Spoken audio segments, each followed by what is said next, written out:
Berarti nurun ala nur ini, cahaya yang ditinggal dengan cahaya ini adalah cahaya Allah SWT yang cukup dahsyat. Dan Allah pancarkan cahayanya dekat bumi ini, dan bumi cahaya itu masuk pada Nabi SAW.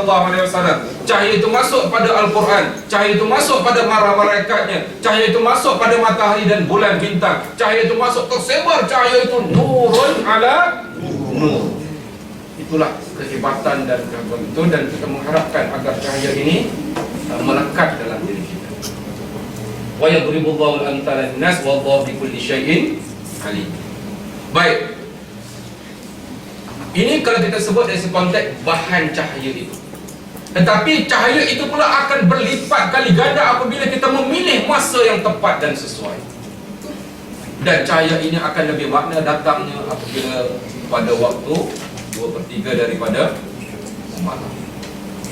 Dan sebab itu ketika kita bangun tahajud, saya rasa tak sempat untuk sama-sama kita memeras, kerana saya mengandaikan semua dah hafal, iaitu doa daripada Sahih Bukhari. Apabila kita bangun tahajud, tengok panjang sangat lah, teruk malam kena juga. Dahlah kekenyangan dengan makan sup tadi. Okey, ini doa bangun tahajud kita, ada panjang ada pendek, tapi ini daripada Sahih Bukhari. Kalau kita perhatikan saja doa itu, apa saja yang diajarkan oleh Nabi Allah SWT, oleh Nabi SAW. Allahumma lakal hamdu wa anta qayyimus samawati wal ard wa lakal hamdu wa man fihinna wa lakal hamdu lakal mulkus samawati wal ard wa man fihinna wa lakal hamdu anta nurus samawati wal ard. Dan sebab itu doa ini kita bacakan pada waktu malam, kerana pada waktu malam itu berdasarkan pada hadis-hadis yang lain, Allah SWT mencurahkan cahaya nur ini berlipat kali ganda. Dan sebab itu kajian-kajian sains menunjukkan pada waktu malam, selepas 2/3 malam, ketika itu di bahagian atmosfer kita, ketika itu kandungan oksigen semakin bertambah. Sebab itu di rumah kita disunatkan untuk membuka tingkap kalau kita bangun tahajud itu, biar udara yang masuk itu, kerana udara itu diiringi dengan keberkatan cahaya yang tidak nampak, yang memang Allah SWT turun ke langit bumi ini untuk apa? Ya, berdasarkan pada hadis-hadis yang lain, Allah SWT turun ke langit bumi. Maha suci Allah. Jangan bayangkan bagaimana Allah SWT turun, dan turunnya itu menyebabkan bumi ini berubah. Dan antara tandanya banyaknya oksigen, dan antara tandanya juga ketika itu cahaya Allah berlipat kali ganda, hanya dapat dikesan oleh orang yang hatinya hidup. Orang yang hati tidak hidup merasakan ia seperti gelap alam ini, tapi bagi orang yang hati hidup, dia akan. Dan akhirnya kita nak bertemunya, sebab itu pada amalan-amalan yang terbaik pada waktu malam ini, kita mencari beberapa pandangan-pandangan ulama yang mencantumkan beberapa hadis-hadis. Dia kata kalau boleh, biarlah dalam sehari itu akan bertemu dengan 3 hati. Pertama, hati kita bangun tengah malam, berarti hati kita hidup, dan kita membaca surah Yasin, qalbul Quran, berarti bertemulah 2 hati. Dan akhirnya bertemu hati yang ketiga, iaitu hati malam, iaitu selepas 2/3 malam. Dan ketika itu kita membaca surah Al-Quran yang tertentu, hati kita hidup, Al-Quran itu hidup, dan malam itu hidup. Bertemunya dengan 3 hati. Ini pandangan-pandangan para ulama yang menghidupkan seharian berlaku. Okey, buat mengakhiri malam ini, sama-sama kita membaca doa. Allahumma ja'al fi qulubina nura wa fi absarina nura wa fi sam'ina nura wa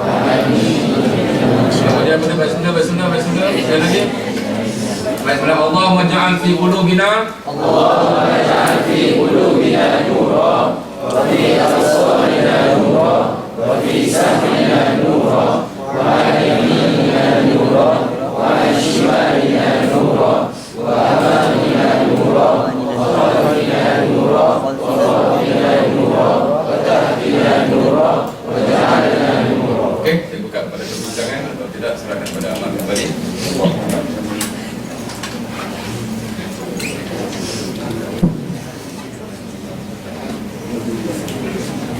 Sekarang soalan.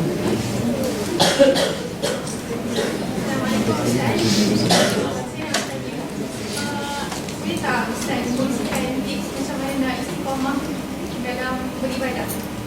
Sebab istiqamah tu sangatlah payah. Dan macam mana kita nak sentiasa jaga hati kita supaya kita boleh istiqamah tu.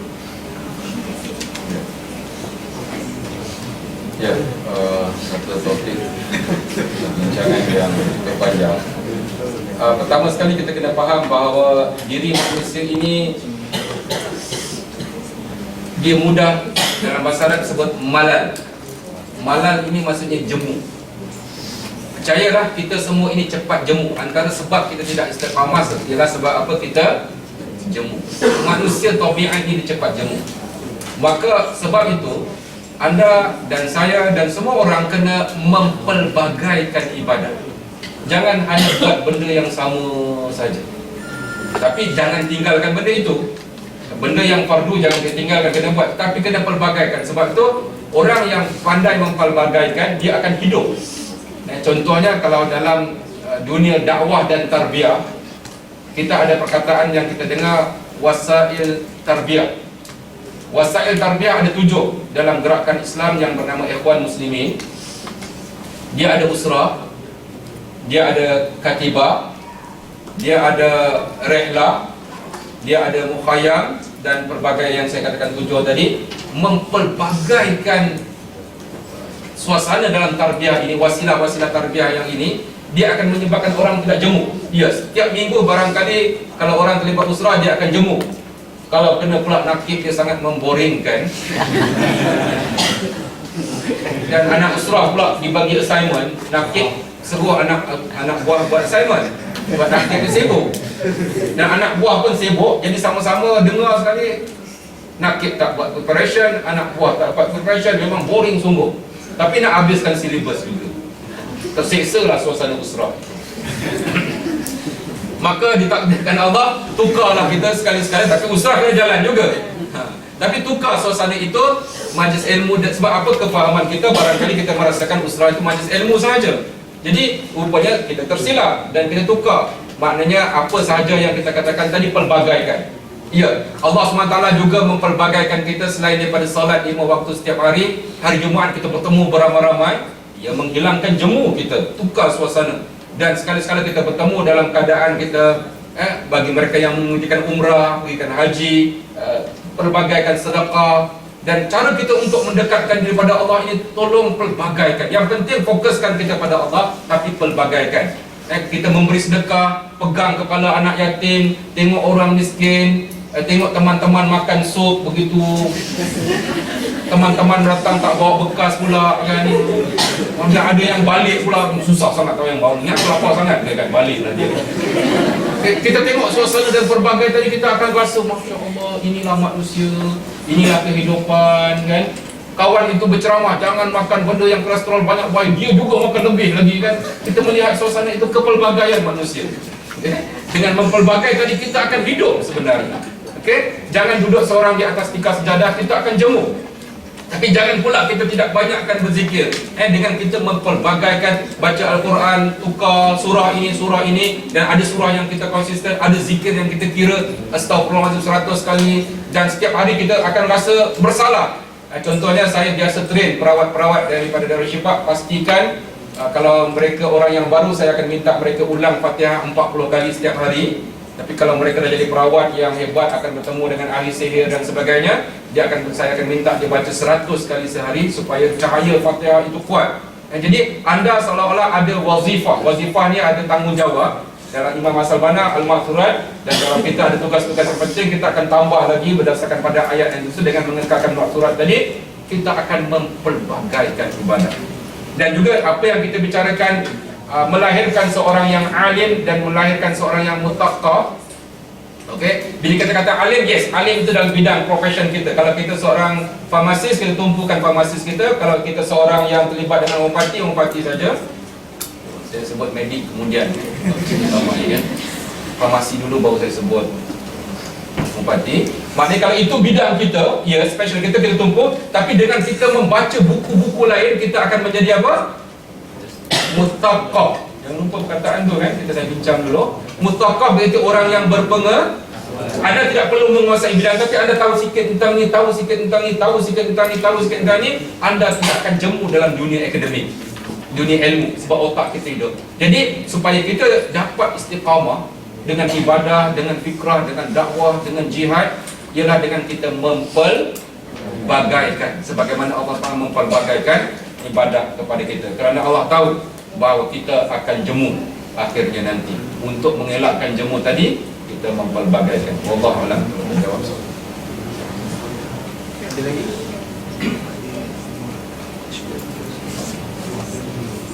Ustaz, membeli masukkan dengan 2 per 3 malam. Apakah yang dimaksudkan dengan 2 per 3 malam? Okey,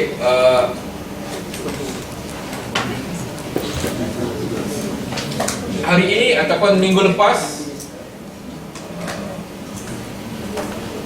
manusia semua mengerjakan ibadah haji. Dan apabila mereka masuk daripada Arafah bergerak ke Muzdalifah, mereka akan diminta mabit di Muzdalifah. Ada orang yang tak faham, dia keluar daripada Arafah bila matahari dah habis, dah terbenam, dia menyangka bahawa dah habis waktu Arafah betul. Dia mula bergerak ke Muzdalifah dan ketika itu dia baru pukul 8 atau pukul 9 malam sebab awal. Dan dia terus pergi ke Mina. Bererti pada malam itu dia tidak bermalam di Muzdalifah. Walaupun dia pergi ke Muzdalifah, dia duduk sejam kat situ, pukul 8, pukul 9 dia bergerak. Dia tidak dikira Muzdalifah, tidak kira bermalam di Muzdalifah, kerana yang dikatakan bermalam di Muzdalifah itu melepasi 1/3 malam. Sebab itu bagi saya pernah jadi guru agama maktab, salah seorang pakar rujuk haji di sana. Setiap kali tabung haji akan mengisytiharkan waktu solat setiap tahun, waktu solat di Mekah, kerana dia akan ukur antara waktu isyak, maghrib tadi dan isyak, dan waktu subuh.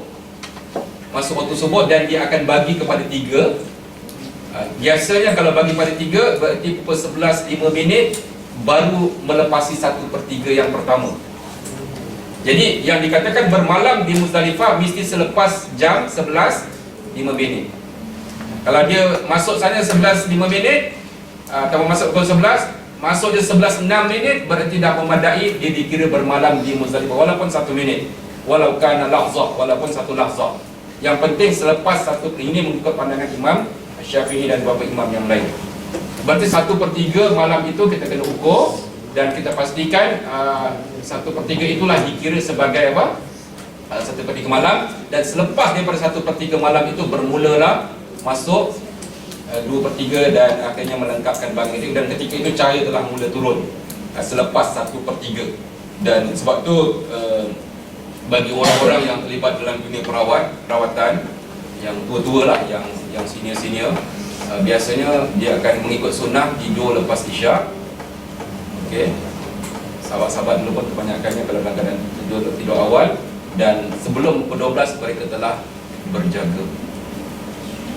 Mengikut kajian, bukan cerita hantu orang putih saja, pukul 12 malam tu adalah waktu yang hassas, waktu yang sensitif bagi setengah-setengah makhluk.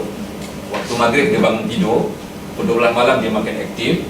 So selepas pukul 12 malam tu biasanya perawat-perawat yang kuat-kuat, yang penting-penting, dia tak akan tidur pukul 12 malam, kerana dia dah tidur lepas isyak. Dan selepas 1/3 malam dia dah bersedia dengan zikir dan wiridnya. Saya menceritakan ini bukan untuk anda amalkan, saya percaya anda tak mampu nak amalkannya.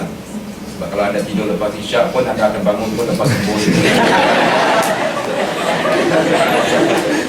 So tak ada mana saya cakap pada anda. Jadi yang penting anda tidur pukul 2 pun main internet. Kalau dah kelas ni bicara yang garang pun pukul 8 pun anda dah sampai kelas juga. Kena lah bicara-bicara yang tegas. So yang menyebabkan anda bangun ya ketegasan pencerahan itu. Takut dengan itu yang menyebabkan anda bangun. Okay, whatever itu saya ceritakan tadi bahawa selepas 1/3 ini, dunia yang dalam keadaan kegelapan ini sebenarnya bermacam-macam berlaku. Dan sebab itu saya mengatakan bahawa selepas 1/3 ataupun dah masuk 2/3 malam, ataupun paling tidak pun kita cuba bangun pada bahagian ketiga daripada sukuan ketiga malam itu, berarti sekurang-kurangnya kita bangun sebelum subuh. Itu sekurang-kurangnya kita cuba bantu, cuba mendidik kita begitu. Tapi kesimpulannya ada rahsia selepas 1/3 berikutnya dan berikutnya. Wallahu a'lam. Okey, dah cukup. Jazakallahu khairan kepada Ustaz di atas soalan itu yang hubungkan konotasi kalimah Allah dalam surah Al-Quran. InsyaAllah minggu depan ada lagi. Dan minggu lepas tu tak pasti lagi ada minta. Sebab bulan ini cuti. Kalau atas permintaan timetable kita ramai tak boleh datang, kita tak boleh kelas. Saya serahkan kepada antum untuk buat keputusan. Nanti insyaAllah akan dimaklumkan masa ke masa.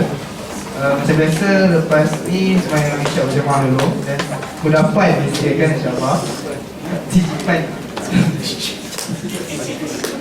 Yang berada semua boleh semayang Dan sisters yang tak boleh semayang boleh terus makan, tak masalah. Menunggu sampai berjemaah lah insyaAllah.